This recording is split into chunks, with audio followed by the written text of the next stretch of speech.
Hi everyone, good day to all of you. आज मैं आपको सिलेबस और करिकुलम के बीच में डिफरेंस बताऊंगा। कई लोगों को इसमें प्रॉब्लम आता है, क्योंकि सिर्फ लोगों को ही नहीं, मैंने कई किताबों को भी देखा है। खासकर बिहार में कई यूनिवर्सिटीज़ में जो रेफरेंस में किताबें होती हैं, जनरली चलती हैं छात्रों के बीच में, उसमें भी कहीं कहीं पाठ्यचर्या को सिलेबस लिख दिया गया है और पाठ्यक्रम को करिकुलम लिख दिया गया है।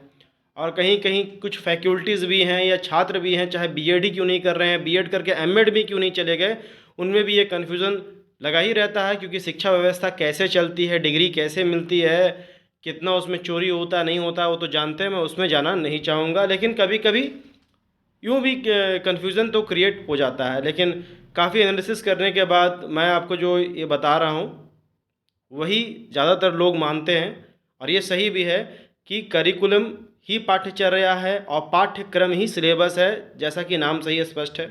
आप जानते हैं कि इसके बीच में डिफरेंस क्या होगा। देखिए, पाठ्यचर्या एक व्यापक संकल्पना है, एक वाइडर कमिटमेंट है, और पाठ्यक्रम जो होता है सीमित संकल्पना है, लिमिटेड कमिटमेंट है। इसका मतलब क्या हुआ? इसका मतलब ये हुआ कि जब भी आप कोई एग्ज़ाम देने जाते हो तो आप क्या खोजते हो? उसका करिकुलम खोजते हो कि सिलेबस खोजते हो?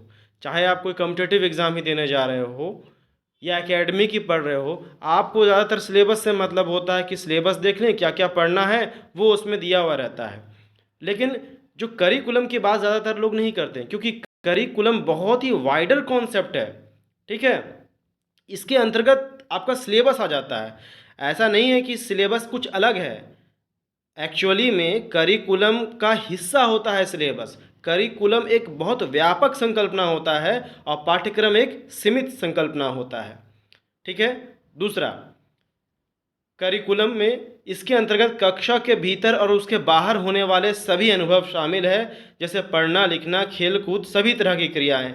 सिलेबस में इसके अंतर्गत केवल कक्षा के भीतर पढ़ने पढ़ाने की व्यवस्था से संबंधित क्रियाएं शामिल है।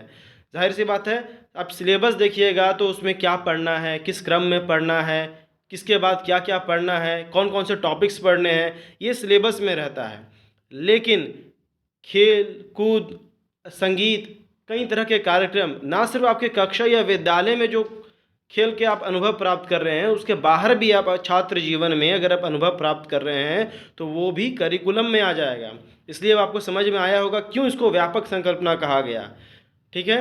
नेक्स्ट पॉइंट, यह संपूर्ण विद्यालय जीवन की चर्चा एवं अनुभव है, जो कि मैंने अभी बता दिया। यह मतलब क्या? करिकुलम। सिलेबस क्या है? यह पठनीय, यह पाठ्य वस्तु का एक क्रम मात्र है कि क्या क्या पढ़ना है, किस क्रम में पढ़ना है, वो सिलेबस होता है। नेक्स्ट है, करिकुलम में पाठ्यचर्या स्वयं में पूर्ण तथा समग्र है। क्योंकि हमने एक बार बोल दिया, व्यापक संकल्पना है, खुद में संपूर्ण है, खुद में समग्र है, यहाँ तक कि सिलेबस इसी का एक हिस्सा मात्र होता है। तो चौथा है, पाठ्यक्रम पाठ्यचर्या के एक अंग के समान है, जो मैंने कहा था वो इसमें लिखा हुआ है। फिर है करिकुलम का आखिरी पॉइंट, इससे संपूर्ण व्यक्तित्व का विकास संभव है। और सिलेबस क्या है? इसमें व्यक्तित्व के किसी एक पक्ष या एक अंग का ही विकास संभव है। मतलब कि मान लीजिए आप मैथमेटिक्स का सिलेबस देख रहे हो, उसके अकॉर्डिंग पढ़ रहे हैं, तो हो सकता है आपको गणनात्मक या कैलकुलेशन से संबंधित किसी एक पक्ष आपका मजबूत हो गया। लेकिन जब हम करिकुलम की बात करेंगे तो सिर्फ आपको गणित नहीं देखा जाएगा, थोड़ा साइंस, थोड़ा जीएस, थोड़ा खेल, थोड़ा कूद, थोड़ा सामाजिक व्यवस्था में आपका जो आपका हेल्थ होगा, वो सब कुछ देखा जाएगा आपका करिकुलम में। तो उम्मीद करता हूँ कि आप लोगों को करिकुलम और सिलेबस के बीच में अंतर पता चल गया होगा। तब तक के लिए जय हिंद, जय भारत।